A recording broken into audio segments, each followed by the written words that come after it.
Hello and welcome. This is part 5 of building a motorized bicycle. In today's video, I'm basically just going to be doing everything else that is required to get the bike running, which will be part 6, so stay tuned for that. It'll be the test ride and everything. Anyway, all the parts I used are in the description of the first video. That's part 1, so check that out for all the parts I used to build the bike. And without further ado, let's get to it. I don't really think it's necessary to go over all the parts for this part 5 tutorial. The main components I'll be doing is installing the crankset, the sprockets, chain tensioner arm, and the wheels, the brakes, tires, all those extra accessories. And I'll be explaining each part in detail right before I install them. But there is one thing I want to introduce, and that is the back wheel. I did get it back from the bike shop from being custom built. I have 36 spokes that are 12 gauge and a Shimano XT hub with a 6-bolt disc brake on one side and a free hub cassette on the other. I also had them replace the axle for a solid bolt-on axle rather than a skewer axle. And I'm using a Velocity rim here, a Velocity Chucker rim that is a 26-inch rim.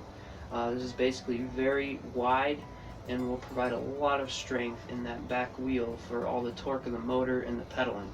So with that, let's get to it. So the first thing we're going to do is assemble the crankset, and to do that we're going to need a black OPS BMX bike sprocket, a Profile Racing 19mm axle, and this is chromoly. It is 48 splined, and I got it custom to be 6.875 inches long because it has to basically be the width so that the pedals will reach around the motor. We're going to need 19mm axle spacers, a few sprocket spacers, and I'm using Profile Racing chromoly cranks, and again these are 48 splined, 175mm in length. And you're going to need axle grease. So I'm going to start by disassembling the screw and cone washer on one side of the axle. Then I'm going to cut open the grease packet.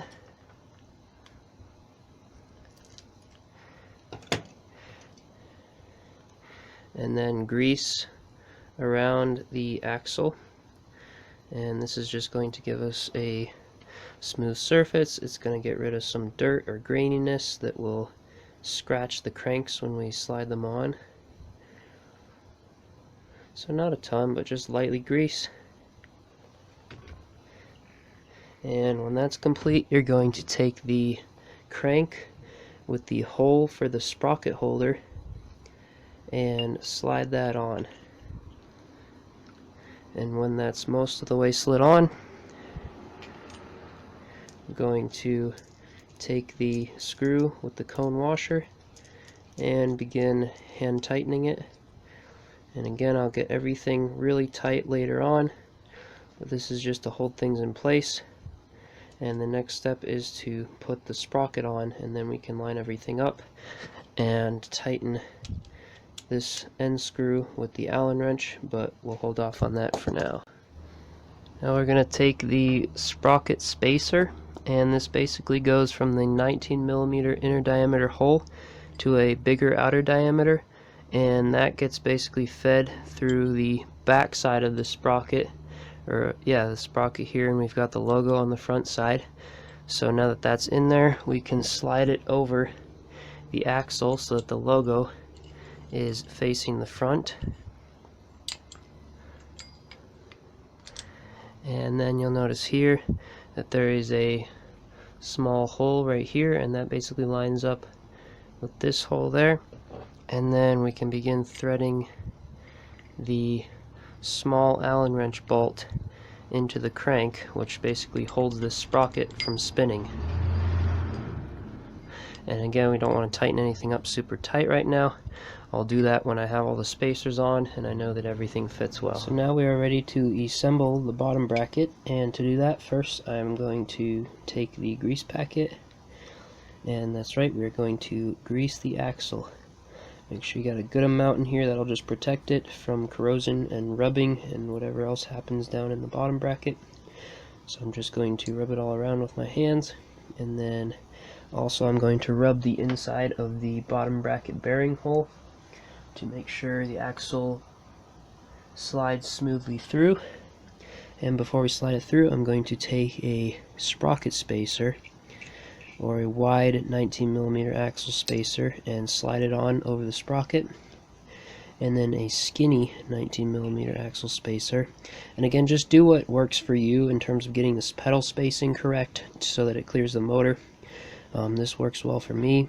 So now when you got those two guys slide on, we can put it right through this bottom bracket, and it should fit easily and be smooth. You might have to pound it in, but if you greased everything well, it'll just slide right in. And now we can assemble the other side.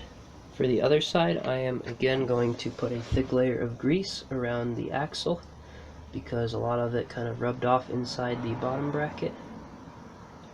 And the more grease, the better. I mean, it really protects it from moisture, rust, anything. Then I'm going to slide a skinny 19mm axle spacer onto the axle, and then a custom 19mm axle spacer that I made by cutting an aluminum alloy tube. I basically needed this one to be a lot longer to bring the pedals out farther to clear this gearbox here. And then another skinny 19mm axle spacer, and then finally the crank. Now for assembling the crank, you're going to want to make sure that you line it. There are 48 splines here, so it's very easy to go one spline down or one spline up or whatever. Make sure you get it exactly aligned with the other side of the sprocket, and that's what I'm doing right now. I'm making sure the other side looks exactly straight, and then I'm just going to kind of pop that one on, give it a quick punch, and then begin threading the end cap onto the axle, and we'll tighten everything down. So again, just make sure everything's nice and smooth, and now we can begin tightening everything down with the Allen wrench. So now just tightening the end caps on the crankset. Just make sure they are nice and tight. Obviously not so tight that you're going to strip everything out, but really good and tight. And then make sure everything can spin good and well without rubbing against the motor or anything. And then we can get right up under here where there is the screw for the sprocket, and we can make sure that that's good and tight so the sprocket does not go anywhere. And that's it for assembling the crankset. So now I'm going to go ahead and install the pedals. I'm using Terra Hiker aluminum alloy pedals, and you'll need an Allen wrench to install them, or a very skinny pedal wrench, but I don't have one of those, so I'm just going to use an Allen wrench. Unboxing these, we've got two black painted aluminum alloy pedals. They're light, they have a third bearing in them. They're a little overkill, but they're going to look nice with the silver and black look that I'm kind of going for. So you notice that one of them says R and one of them says L for right and left. I'm going to start with the left pedal, which is the weirdest one. You actually screws in backwards. So put it backwards because when you're pedaling, basically the force of pedaling will want to screw it out if it's screwed in the right way. So start it in there by hand. This is the left pedal.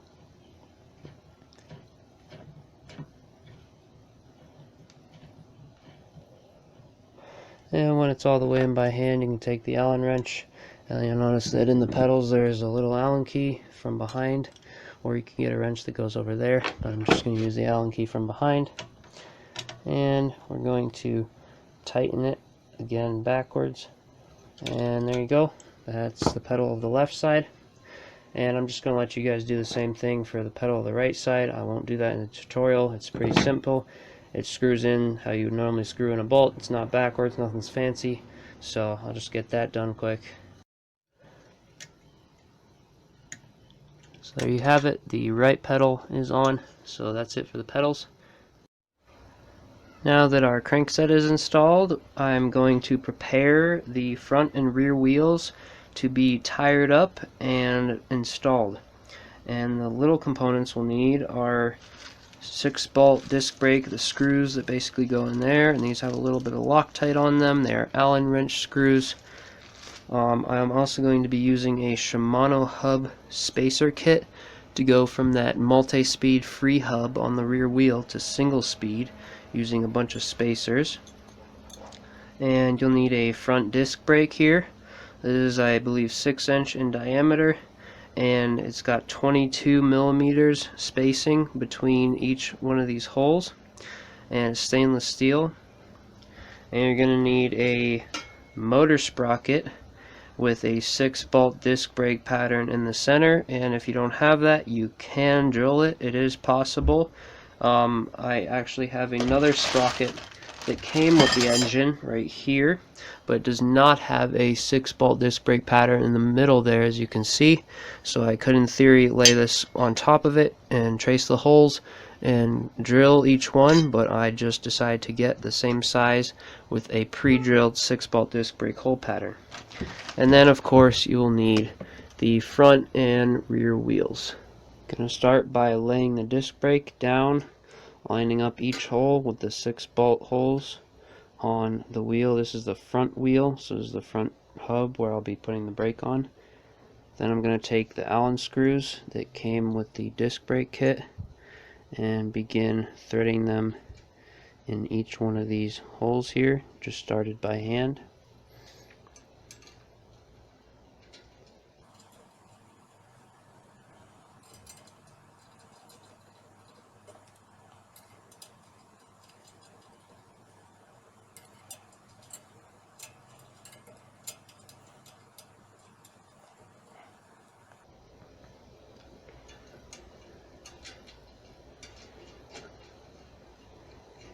And when they're started by hand, I'm going to take the Allen wrench and begin tightening each one of them.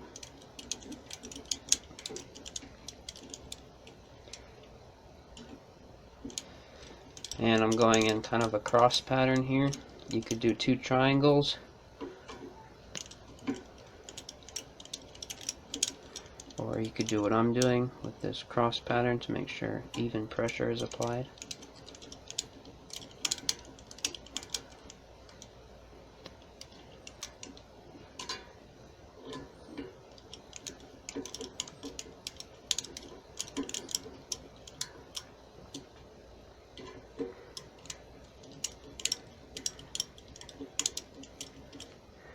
And when they're all on there snug, you take the Allen wrench and get each one of them tight, and I'm going to go in a circle pattern for this.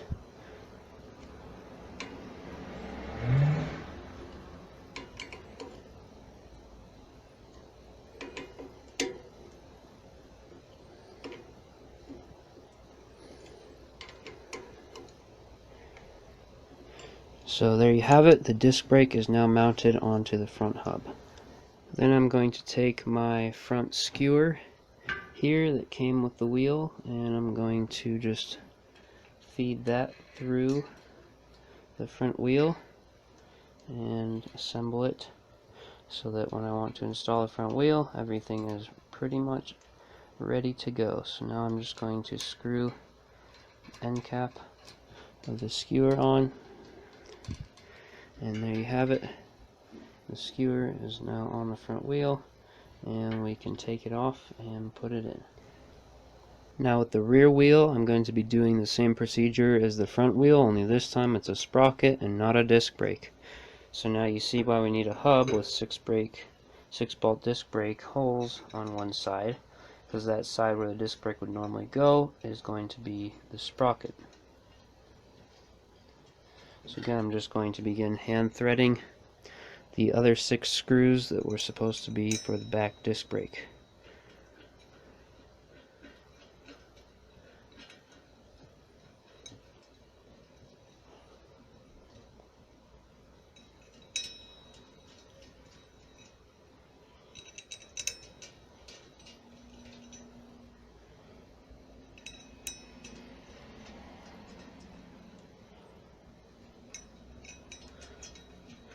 And there you have it.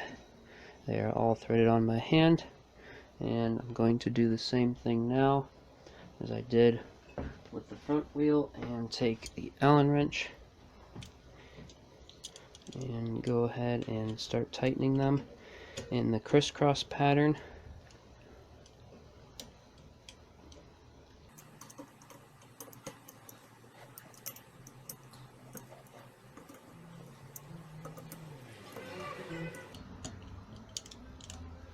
And when the crisscross pattern is done, just tighten them in the circle pattern.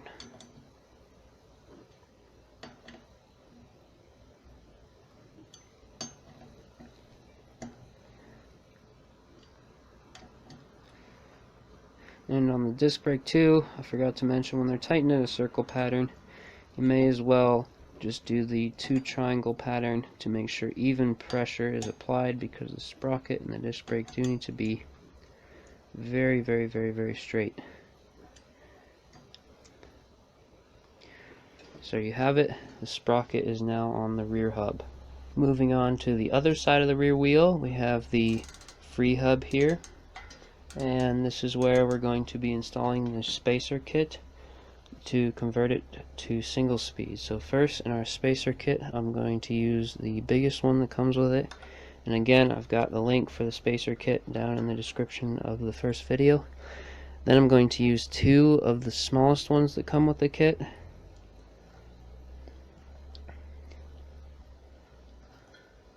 And then the medium-sized one that comes with the kit. It's the only medium-sized one. Then I'm going to take the sprocket and place it on. And then another one of the smallest spacers that come with the kit right over the sprocket. And then another large spacer. Now if that's done, basically you can space it how you need to. I already put the back wheel on as a test fit and lined this up from the chain of the crankset and made sure I knew exactly how to space it, so do that as well on your bike. But if you're doing the exact same stuff as me, then that'll be the order of spacers, and then you can begin putting your lock on the outside of the hub here. And this basically just gets as tight as you can put it by hand, and then you can also go and have it torqued down later, but I'm just going to leave it at that for now in case I need to make fine adjustments in the chain if it's not riding well yet. Fancy schmancy safety pack. That's right, we're going to put some mirrors on the bike. This is completely optional. If you don't want to put mirrors on your bike, skip the tutorial, but this is for safety, for cool looks and whatnot. They're chrome, they've got little reflectors on the back. So let's get to that. First, I'm going to take the mirror clamp that the mirror will go in. It has a built-in hex nut that is going to face down, and I'm going to pop it around the handlebar, and it's got a little rubber sleeve in here, makes it so it won't scratch the handlebar and will grip a little better. I'm just going to slide that where it needs to go. And then I want this to go right before this bend in the handlebar. So that looks good. I'm still holding the hex nut on the bottom, and I'm going to take my mirror and begin screwing it down into that hex nut there on the bottom. And when that's all screwed down, basically there you go. You got your first mirror on there, and that can obviously be adjusted however you want it. So let's get to the other one. Same thing for the other one. I'm just holding the hex nut on the bottom, and I'm going to pop it around the handlebar here with the rubber sleeve as well. Get everything positioned where we want it, and begin taking our mirror and put it right through and start screwing it into that bottom hex nut there. And there you have it, another fancy mirror installed on our bike. So look at those extra kicks. They not only look really cool, but they give it a function of safety. And just look at that from afar. It's going to look like a small motorcycle here. Now we're going to move on to mounting the tires. And for that, you're obviously going to need your rear and front wheel. And I'm using Continental gator skin tires. These are handmade in Germany, and they have a Kevlar weave built into them so that punctures won't get through them. And these are for 1 1/8 inch wide. So they're basically a 28mm wide tire, and I'm using 2 of those. I'm using some Velox rim tape, and I'll need for front and rear wheels a set of tire levers. These are just generic diamond back plastic tire levers. And then I'm using 2 tubes, and these inner tubes are basically 1 to 1.25 inches inflation, and I've got 1 1/8, so 1.25 is all the way up to 1 1/4, so 1 to 1.25 is the range that you're gonna need depending on what your rim is, but this is gonna work for my rim. These are just Sling tires, so these both will be the inner tubes. So with that, let's get started. So I'm going to start with the rear wheel, and you notice I have the valve hole here for the tire. I'm going to take the rim tape and find the end of it and begin peeling it back all the way to the valve hole. There will be a little hole in your rim tape, and there it is. I'm going to line that up with the valve hole in the tire, and then I'm going to take the scissors and put a fresh cut on the end. And then line everything up the way I want it on the valve. And push the rim tape down. And then basically a procedure from here is to hold the rim tape with your thumb and then pull it and seat it down. And then just push it and make sure all the rim tape seats in there well. And then again, same thing, pull it, push it down, and make sure everything seats in. And we're going to do that all around the entire rim.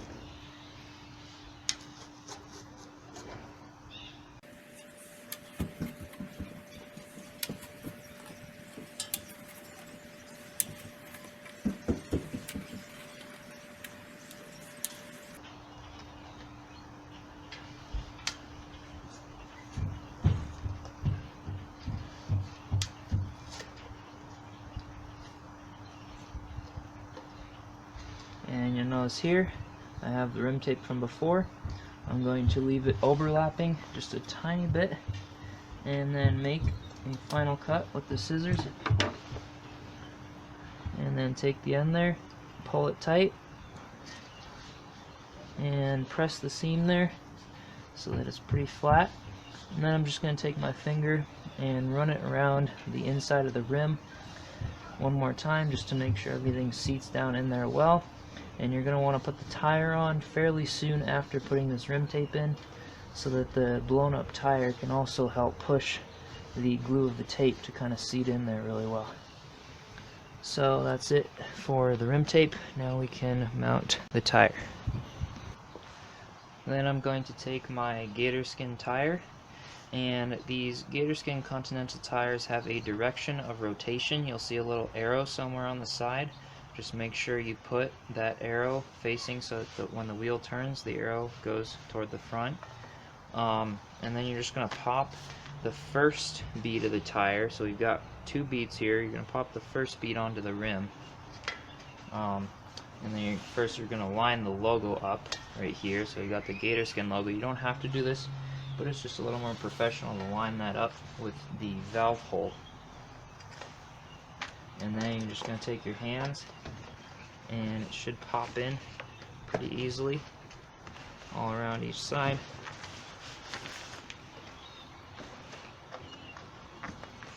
Some spots might get a little bit difficult. This last spot is one of those spots.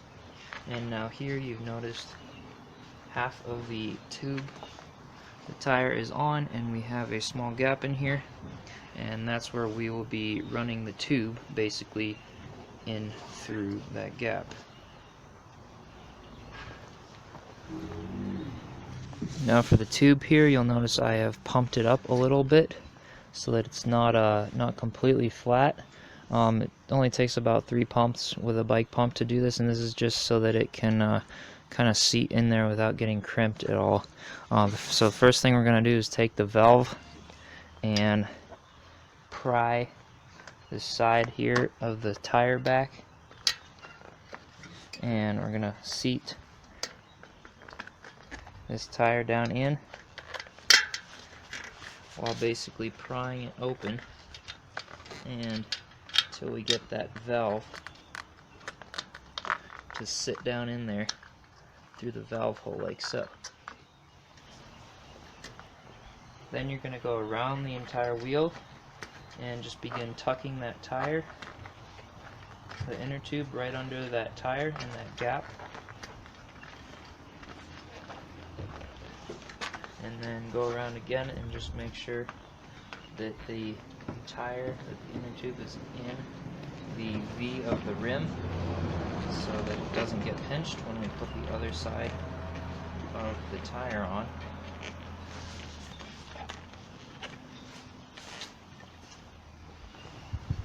Now we're ready to feed the second bead of the tire onto the rim, and to do that we're going to start up here where the valve is and begin pushing it all the way around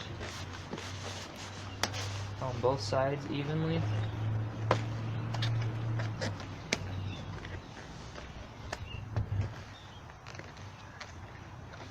And then this basically is going to be the hardest part, is getting that last little bit to kind of cooperate.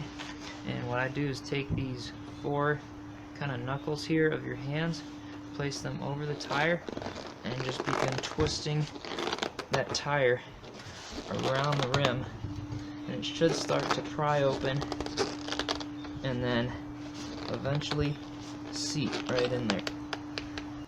And there we go. Now it is all seated around, and you're just gonna kind of go around the wheel and wiggle everything, make sure the tire and the inner tube are not going to get pinched or offset in any way.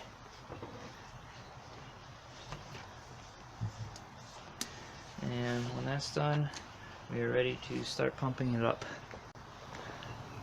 So another thing you might have to do before pumping it up, in my case my rim is very deep, it's a very strong rim, so I had to put a valve extender on it, and these are pretty cheap. I just picked it up at a bike shop, and it extends off of the valve to make it longer. And when pumping the wheel up, you're just going to want to go really slow, like 1 or 2 pumps, and then take the valve off. And then I encourage you to pick the wheel up and then hold it basically just by the axle and spin it. And this is basically just going to let you see if there's any warping in the tire or any place where the tube might be crimping. In my case, it looks good, so we can go ahead and pump it up the rest of the way. And these tires are 80 to like 110 psi. Just look at the psi rating on the side of your tires to know exactly what they want.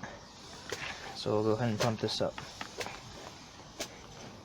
Alright guys, so that's it for the rear wheel. I'm not going to repeat the same steps for the front wheel. You can see I already did it. It's the same exact procedure as the rear wheel, except we don't need the valve extension because this rim is a little bit skinnier. But yeah, just pay attention to the direction of rotation, put the logo where the valve is, and basically same procedure. So now I'm going to start with putting this front wheel in. And first I'm just going to hold up the bike.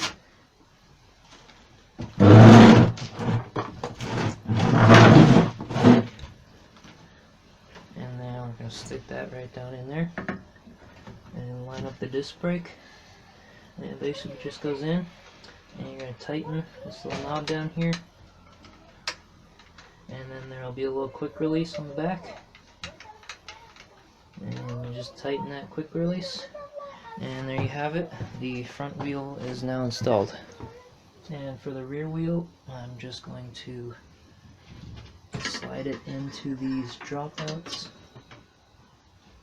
and then begin hand tightening the nuts on each end. And that's it for now. Now it's time to size the chains. Now we're starting with the motor side chain, and basically I just removed these 3 screws holding this clutch arm here, and then I'm using a wrench I took a chain breaker, and I'll show you how to use that in a second when I have to shorten the chain, but this is a chain breaker, so I just broke the chain in one strip, and now I'm basically just using a wrench to go ahead and turn the piston here, and that basically just feeds the chain through enough so that we can now put it back together.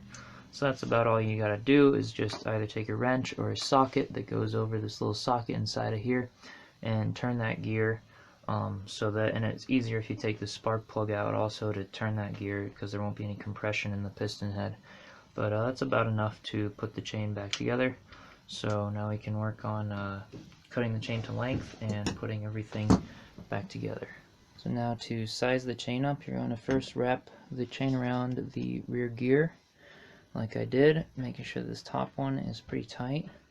And then we're going to take this slack and we're going to line it up with what we have from the engine. It looks like we need to remove this pin right here to connect the chain there. And how you're going to do that is you're going to take the chain breaker here, and that's going to go inside that pin, and you're just going to start tightening it down, and it'll start pushing that pin there right through the chain.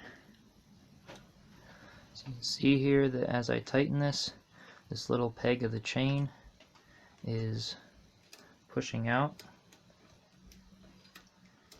and eventually that little peg should just fall out like so, and then loosen the chain tensioner all the way, and there you go, a little piece of the chain is off. And we're going to use the same procedure to connect the chain back together.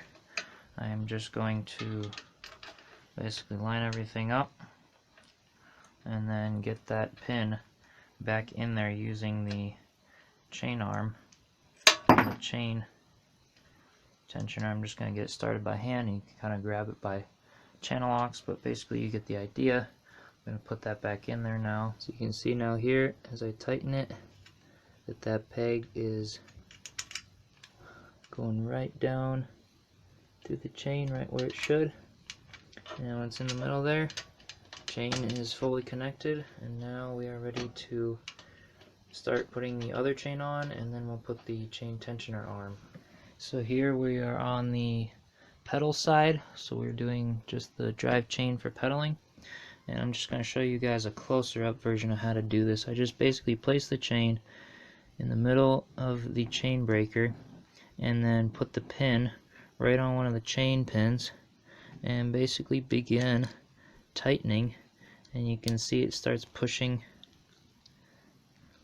that peg right out the end there with all the force. And this is the SRAM chain that I'm using, and there you go, the peg is removed. And as soon as we loosen this up, the other piece of chain is just going to fall off, just like that. So there's our leftover chain. And then this chain comes with a master link here, and we're just going to be using that to put the whole thing together. So we can go ahead and put it together right now, because we would be taking the back wheel out again to put it in. So basically the way the master link works, I'm going to take it out,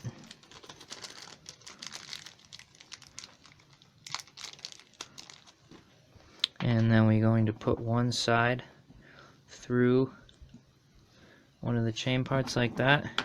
Make sure your chain is straight, put the other chain part right through there, and then we're basically just going to pop this other chain piece right on the end here.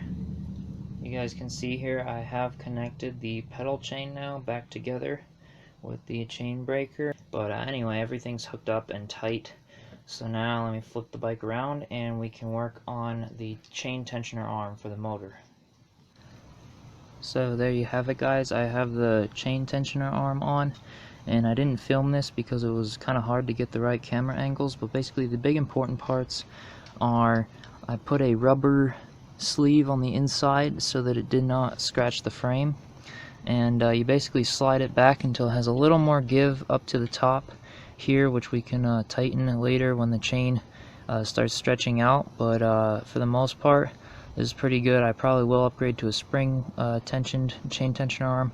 Another important part is if I put the camera back here and you look down the center of the chain, it's not tilted basically under or over, it's all in one line. So you want to make sure in terms of the tilt, basically back and forth of this pulley arm is perfectly straight up and down.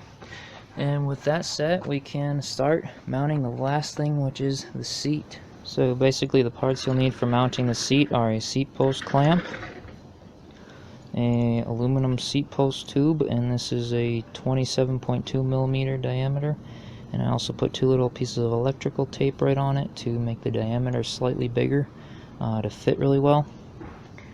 And obviously you're going to need a seat, any kind of your choice, that has a small hole here for the skinny part of the tube.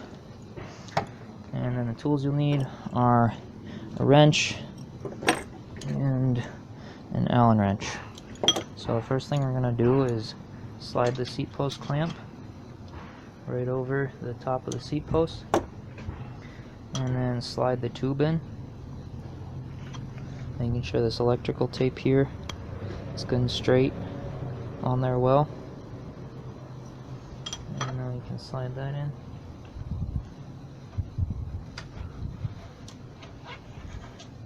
And then we can start with the Allen wrench and begin tightening the seat post clamp just a little bit. And that's it for the seat post. Now for the seat, it has that small hole in the top there that basically just sits right over the skinny part of the seat post here. And then there is a nut right here for the wrench to go on, and you're just going to tighten that, and that basically just locks the seat in place. So that's it for the seat. Now you can obviously just adjust the height by loosening that and putting the pole up and down. So guys, that ends our part 5 tutorial. Part 6, you better stay tuned for part 6. So the bike is now ready to go for a test ride, and part 6 will be the test ride and a couple additional tune-ups and things that you might want to know when getting your bike started up. And that's right, we already made the gas station stop, full tank of gas, and we're gonna do that in part 6. Get the bike all started up and running. So stay tuned for part 6. If you have any comments or questions, feel free to comment below, and don't forget to subscribe. Thank you.